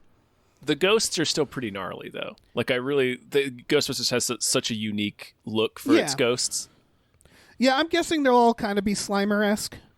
I mean, the I footage guess I'm just okay with that. Is very Slimery. It's fine. It's just that like that. The fun thing about Jason and Predator is that both of those guys are terrifying. Yeah, and like the kills and stuff. It's great. That's the thing is this just isn't the property for that. Like there'll be that Texas Chainsaw Massacre one for when we want that, but I think. I don't mind this being family friendly because I don't need to see Slimer tear someone's arms off. That's just not the game. It could be. There are 4 playable ghosts, including Slimer, so far confirmed. So, and by the way, I'm gonna buy this. I'm gonna play it. I'm not saying I don't want to do it. I'm just being like as objective as I can be about the article. Right. I think the blood and gore stuff adds a lot to these games. Yeah, but Ghostbusters doesn't have blood and gore. I understand that. I'm not saying that because it needs it to be Ghostbusters. I'm saying it's possible Ghostbusters might not be as fun as Predator and Friday the 13th. Jason, Texas Chainsaw. Yeah, no, I can see that. I can see it being a different. I don't know. They've been playing with. There's another game out there that's people have been streaming. They've been playing with this for a while, where I think you can also possess objects. And that's a thing, like if you remember Witch It, I think it was called. Yes. There's another game like that where you're a villain hunting. It looked really confusing in the stream. It was like teenagers that could also turn into objects, and then you're a monster. It's like Dead by Daylight, but so like that's clearly a thing they want to do, like in gaming in general, because they saw that that's a device that really works. So it's going to be in this too, and I could see this actually making the most sense, like out of all the the games that's done it. Like I think Witch It was fun, but it was too hard, or rather, it was too easy to hide as an object. Mm-hmm. I'm all in. Can't wait to play it. Can't wait for Tom to flip out and get angry at you, Dave. Just what a thrill that'll be. Mm-hmm. It'll be a good time. It'll be a great time. Hey, you folks see this deleted scene from the Batman? The Batman deleted scene featuring the Joker. Freaking Did he not sound like the I'm a Joker baby? Of course guy? he did. Of course He's doing the voice. He's doing the guy's voice. I'm the Joker baby. It was amazing. I was like, "You're doing the voice." That guy is now doing it, CD. Yeah, that guy is now like doing a relevant impression of the Joker. Yeah, retroactively. Congratulations to him. Yeah. And it's whatever. It's a very silly scene. It seems like it was filmed to be cut from the movie. Yes, it definitely seems like that. Yeah. Why would we need Hannibal, the Hannibal why would we Joker need Joker to be his Hannibal? Like, the whole point of the movie is, like, Batman's just starting out, so why would he, like, I came to you, Joker, to see if you had any thoughts on this serial killer. It's like, no, that's not what this movie was. I would watch that. Sure, of course I would Silence watch of that. the Lambs with Batman and the Joker. I'm just saying I can see why this scene was cut from that movie. Yes. They wanted to. Yeah, they wanted to show totally. us. Here's our Joker. I think they. I get the feeling like maybe they just wanted to get it out of the way. Yeah, I mean, they show him. Spoilers. This isn't the only scene with the Joker. It's just He's they in the do. end, They use him very briefly, and that is a better use of him, I thought, because that's like treated like a reveal, and it's like if you had this scene, that seems weird. People would be mad at it, and then do the reveal. People would have been mad at it. It's ridiculous to have a scene with a character and then intentionally have him out of focus for like 5 minutes. That's ridiculous. You know what I mean? They're like, withholding. They're trying to withhold him. That said, I really like the performance of the Joker in this.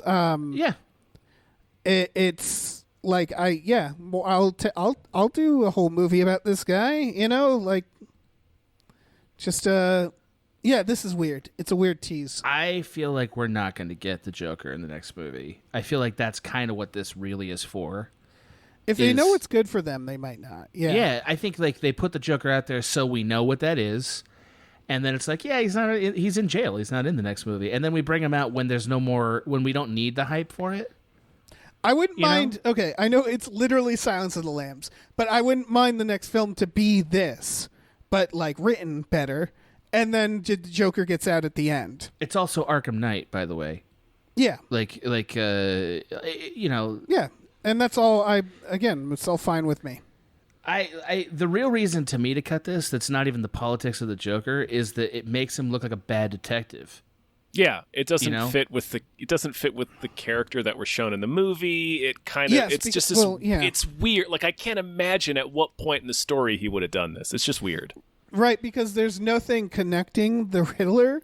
So like he is literally going to the Joker and being like, "You have any ideas? You know who he is?" And then the Joker just laughs at him and calls him a penis, and then he leaves. And it's like, well, that was useless. So, like he should leave and go, well, I don't know why I did that.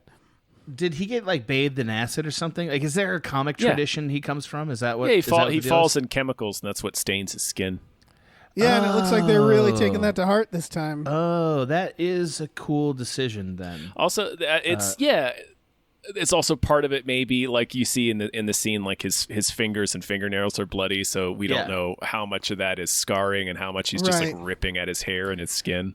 But I do really love that they're like, so the Joker's a man who falls in acid that turned him white, and they just look at that and they're like, oh, better idea. Yeah. Let's just have him look like a guy who fell in acid. Yeah. Bam. Hey, can I give a little insight into the Batman very briefly, because we haven't talked about that? Just very briefly. Very briefly. Briefly, yeah, sure. Best Batman movie, I think. I think it's the best Batman movie. I would probably agree. Yeah, I didn't like the last 30 minutes, but Dave, you were right on. It was a movie that should have been about why there shouldn't be a Batman. That's completely what it was setting up, and then it kind of went back to base in the last 30 minutes, and I didn't like that. But it was fantastic up to that point, I thought. Yeah, I've been thinking about it ever since I saw it, and that's a sign of a good movie, you know? It's like until great. I see a next good movie, right now I keep still being like random people being like, you see the Batman? Like pretty fun good movie. It's pretty good. It confirms what made Batman great in the first place, which is not the origin story and not the suit and not the the nipples. Gotham, not even the nipples, which added but didn't make a lot. the man. Added so much. A lot. Didn't make the man. It's that he was a detective who was obsessive, like an obsessive detective, and we've never done that story, and they finally did it, and it's like, oh, this is everything I wanted Batman to be. Love it. Yeah, it was awesome. Yep, that's all. No, thank you. Glad to hear your thoughts. Yeah, I really liked it. I was, and I don't like action movies or superhero movies. I don't like them generally. Loved this. Thoroughly loved it. Yeah, it's great. It was fantastic. All right. Good job. Yeah, we're all in agreement. Okay. All right. Let's name some more producers, Dave. Okay. Big thank you to the Midnight Patron with patrons at midnight. Thank you very much. Thank you to Exploding Runes. Oh yeah. Thank you to Andrew, the Proud Satanist How. Thank you to Vincent. Sure. Thank you to Rev MD. Thank you to Lauren Gucci. Thank you to Bootler Boodleson. Thank you to Tux. Oh yeah. Thank you to Ricky Cilantro. Thank you to Norm from Cheers. Thank you to Space McNulty. Thank you. Right, let me jump in here. Thank you to your mom. Thank you. Sure. Thank you to Nolan Mayton. Thank He's you. so beautiful. Thank you to Andrew Falamarina on Twitch and Patreon at Heartfist Brain McGuire. Yeah, do Thank that. you. Do that. Do those things. Thank you to AJ. Thank you. Thank you to Tip Drizzle. Thank you. Oh, Thank yeah. you to Burrito Mouth. Thank you. Thank you to the ghost of Dave Thomas. Thank you. That should be one of the ghosts you should be able to play as in Ghostbusters. Yeah. Yes, I should also be able to summon him in Elden Ring. Continue. Yes, yeah. To get the Dave Thomas ash. Have you tried Wendy's? And then like the fucking lobster shrieks in fear. Yeah. Throwing double stacks at him. Thank you to Aaron Burser. Thank you. Thank you to Christopher Robert Sparts, Esquire. Thank you. Thank you to Mackenzie Fuck Shuffling with Willem Dafoe's confusingly large dick, Chill. Thank you. Thank you to Funky J. Thank you. And thank you to P Guy. Thank you. I'm just kidding. It's Pie Guy. All right. Ooh. Tom. Hey, wait. Dave, since when did you start James Hetfielding these names, by the way? Is that like your new this bit? episode. Just this You're just episode. going to metallic all these names? I'm in on it. I like it. Yeah. I just wanted to It was point good. out. I thought so, yeah. Yeah. Tom. Ricky Cilantro. Yeah, what? Tom. Yeah. Cut the shit. Yeah? Do you have a movie that deserves more hype? No. Oh. All right. I do. What about you, Dave? I do. I Feels didn't realize bad it was being- show and tell today. Feels bad being no butted, doesn't it, Dave? Feels pretty bad.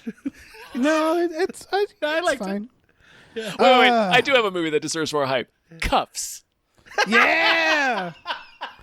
I caught the watch very Kuffs. end of that at your. Oh, yeah, I you jumped in. did. I was like, "This is a nightmare." Oh my You should have god! stayed. You should have stayed for all the Cuffs, This is Adam. a genuine nightmare of a film. It's I really love it. bad. Fucking love Cuffs. Really Yeah. upsetting.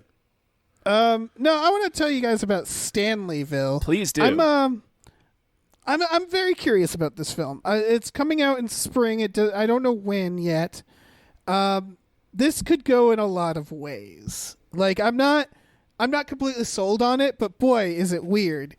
The RogerEbert.com described it as Samuel Beckett to Wes Anderson to Cube, as like its inspiration. It's about a woman who gets approached on the street asking if she wants to do a competition. The prize apparently is a car. She goes to participate, and it's just a room, and most of the movie takes place in a room where it's just a bunch of weirdos.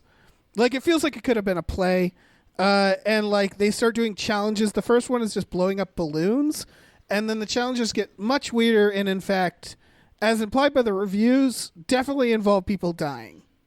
But it's like also being described as not that heavy of a film, and kind of a comedy or a weird, a weird film. I don't know. What do you guys think of this trailer? It's fucking. I don't know. It's interesting. It's real surreal.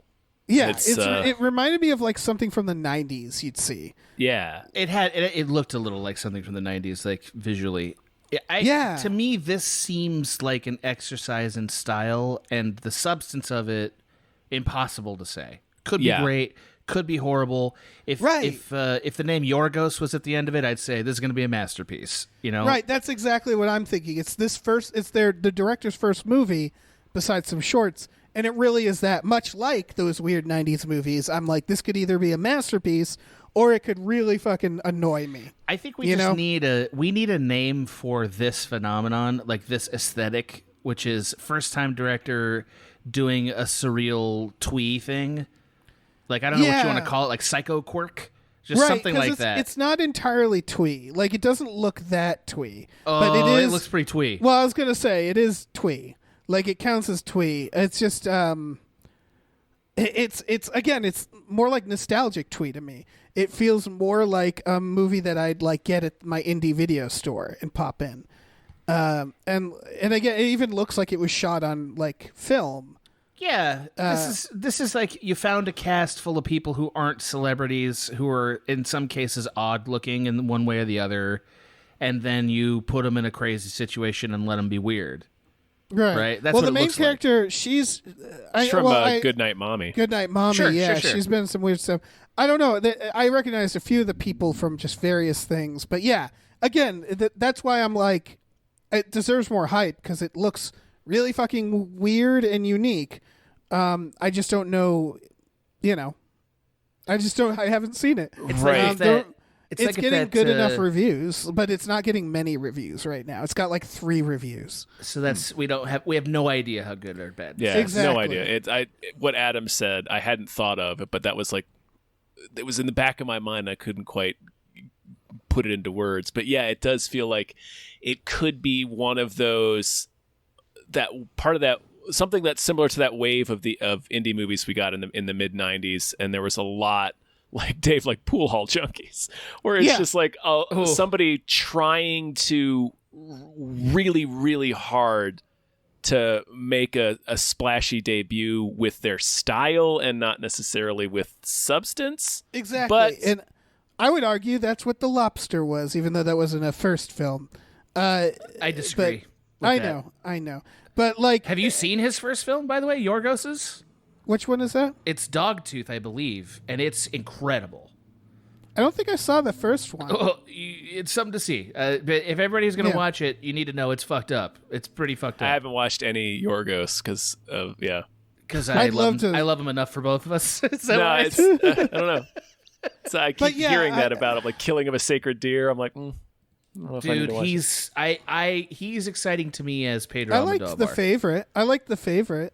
Yeah, that was great. But I thought The Lobster was just. We don't have to talk about The Lobster. Yeah, we did this before. I thought The Lobster was twee. It was the it's bad a little twee. It's a little twee. But yeah, the point is that this looks intriguing, but it really could go either way. It's not just getting enough or a lot of buzz. It's not getting a lot of reviews. So check it out. It'll pop up on streaming, I'm sure, at some point. But check out the trailer. It's either your thing or it's not. My fear is it's going to end up being like Waking Ned Divine, but without the charm. Could be. Because have you ever seen that movie, Waking Ned Divine? Long time ago. It's a really great film, but it works really because it's so charming. And obviously that's not surreal like this is, but it sort of relies on the same tropes in some ways. Like, oh, here's all these weirdos like doing this weird thing, right. Like, having to keep a secret and they can't. And like, I don't know. Here's what it kind of looks like. This just occurred to me. Here's what it kind of looks like.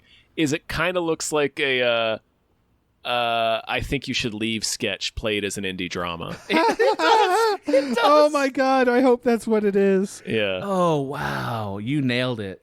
Yeah. It does feel like that. That's the kind of like surreal it is. Yeah. God. Yeah. I love that show. It's fucking perfect. It's a perfect show. It's really good. Let's go watch that show. Yeah, let's go watch that show and then play Jason. And play Jason. Yeah, let's do that. Yeah, let's make that evening happen. That's a good evening. Yeah, that could be us in the future. Mm-hmm. Well, you know what's in my future is mac and cheese. Yep, and that Panama Jack hat. Sipping daiquiris. So yeah, that's Stanleyville. You check out the trailer for that, Dave. Right, Dave? I can see it. I can see this. I'd be okay seeing it, right? Yeah. Why not? I think you'd live. Yeah. Probably. I think you'd be all right. All right. Well, guys, that's a sewed. We did it. Wow. Is it 3 hours yet? Did we hit our mark? I don't know, Almost. man. Time stops functioning the way it was meant to. The laws of the universe shatter the minute we press record on this damn thing. It's true. It's really great. Adam, thank you so much for being on the show, man. Hey, thanks for having me. I love you guys, and I love your audience, and this is always fun. They love you. They love you. Oh, that's very kind of those of you who that's true of. Thank you. So what do you want to do? You want to tell people anything? I want to tell them to keep on listening to all the podcasts I do on the Small Beans Network. Those include the Director Piece Theater podcast with Abe, who they also love, I'm told. The Media Sharing podcast, I'll show you mine if you show me yours, with Maggie Mae Fish. And, of course, One-Upsmanship with Michael Swaim about video games. Stay tuned for a special episode of One-Upsmanship that will be releasing, I don't know exactly when, in the next couple weeks, with some new information about that podcast. So stay tuned for that. Yeah, that's it. That's all I got for now. Mystery box us. It's not really a mystery box. I mean, the title will explain at least most of it, but not all of it. Yeah. Cool, man. Yeah. Sounds good. I'll do that. Dave, Okay. tell him something, but tell him like a 1920s cartoon character. Nope, can't do it. Listen, we have a Patreon, patreon.com. Pulled that ripcord immediately. You tripped out of the airplane and plummeted to your death, bro. Just like, That was a murder. Nope, abandoning that. It's fine. Listen. No We have a parachute. Patreon. Leapt Listen. right out. Listen. Patreon.com/gamefully unemployed.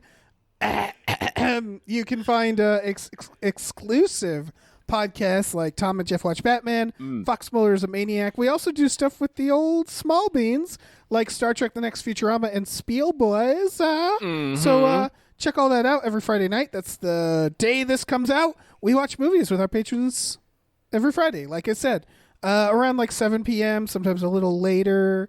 And we do it in our Discord, and we watch, Kuffs and other things. Yeah, mostly So Kuffs. check that out. It's primarily Kuffs. Yeah, we take suggestions. We're also doing an AMA on Monday. We are. That's true. That's new. It's a new thing we're starting. If it goes well, we'll do more of them through our Yeah. Discord. I'll be there for that. I'll be Yeah, you sending will. you questions. You can bet on that. Good. Yeah. Good. We also have a store. Head over to gameplayunemployed.com where you can find a link to our Teespring store, which has all kinds of cool original artwork and designs you can get on t-shirts and stickers and mugs and dogs and iguanas and small children and Panama hats, and check it out. Check it out. Woo! All right. Man, let's go. Let's say goodbye and go keep secrets in a suburb. You guys want to do that? I'm gonna Bye. hide so much. Goodbye. Bye.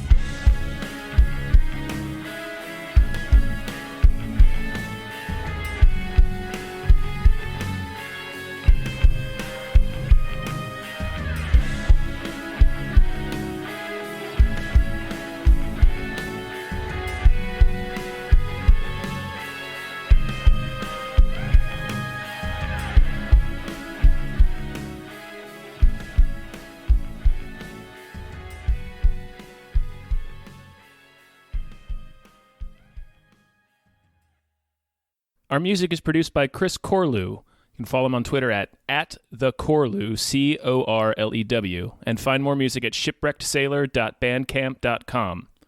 Our artwork is produced by Justin Brown. You can follow him on Twitter at @JustinTBrown, and find more of his artwork at artnessbyjustinbrown.com and justinbrown.info.